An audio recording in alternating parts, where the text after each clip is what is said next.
What's going on, guys? I've got here a 2004 Nissan Maxima, and I'm going to use this car to point out to you the location of all of the different fuses and relays for the operation of your fog lights, your headlights, your low beams, and your high beams.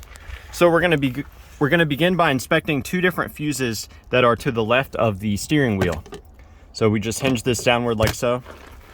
And there's a fuse puller in here that you may find useful. Now the two fuses here for you to check are fuses 1 and fuses 6. So here's fuse 1 down here at the bottom. I'm going to pull it out just to show you what a good fuse looks like. So that's fuse 1, 2, 3, 4, 5, 6, and fuse number 6, which is also a 10 amp fuse here. Now, neither of these fuses directly provide power to the headlights, but they do provide power to the body control module, which helps determine the behavior of the lights. So now we're going to move under the hood. There's a couple of relays down here and some more fuses. We're going to stop here next to the battery. There's a fuse box. Open this up by pushing on the tab here and hinging it upward. Now this particular Maxima does not have daytime running lights, but if you did have daytime running lights, you would want to check the 10 amp fuse right here, and you would find a daytime running light relay in this position here. Now there's also a 50 amp fuse located here. It's part of this 3-piece fuse, but this 50 amp portion provides power again to the body control module, which establishes the behavior of the lights.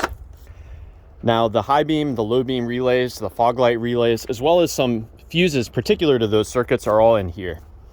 And you may have a cover here for you to remove. There's a number of tabs all over this cover. They're all broken on this car, so I can just lift this cover up. But you'll have to remove those first. That's going to reveal our last fuse box. We open this up here. There's a tab that you've got to get separated here. And I've had good luck with just loosening that front tab and then grabbing this and yanking it upward. And you can read about the fuses here, but I'll go ahead and show you what you need to know. Now we've got to get this pulled up a little bit to access everything. There's a tab that you push over like that. And again, there's another one on this side.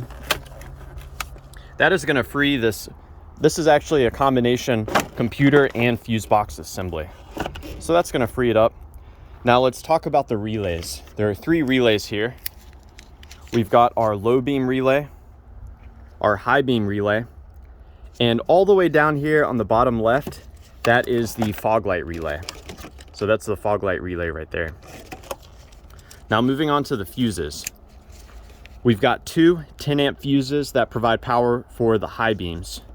So this 10 amp fuse is for the passenger side high beam. This 10 amp fuse is for the driver's side high beam. The low beams receive their power from 15 amp fuses. So this is the passenger side low beam fuse, and this is the driver's side low beam fuse. Now what's cool about these fuses is they only receive power when the relay is energized. So you can use a voltmeter or a test light, and you can probe the exposed metal on the fuse and see if it's receiving power. So if you turn your low beams on, but you're not seeing any power at the exposed metal on these fuses, then it's very likely that your low beam relay is failing, or you could have an issue with the switch or a connection somewhere. The fog light fuse is a little different. This is the fog light fuse, and this always receives power whether the relay for the fog lights are turned on or not. Now, as far as the relays themselves, you can actually swap them. They're all the same part number. So let's say my high beams do not work, but my low beams do. I could take out the low beam relay and swap it with the high beam relay and see if the problem is the same or if it follows the relay. So that's just a troubleshooting step there for you. The best relay to swap most likely would be the fog light relay, as that is going to be seldomly used. So yeah, I hope that this information was a good starting point for you.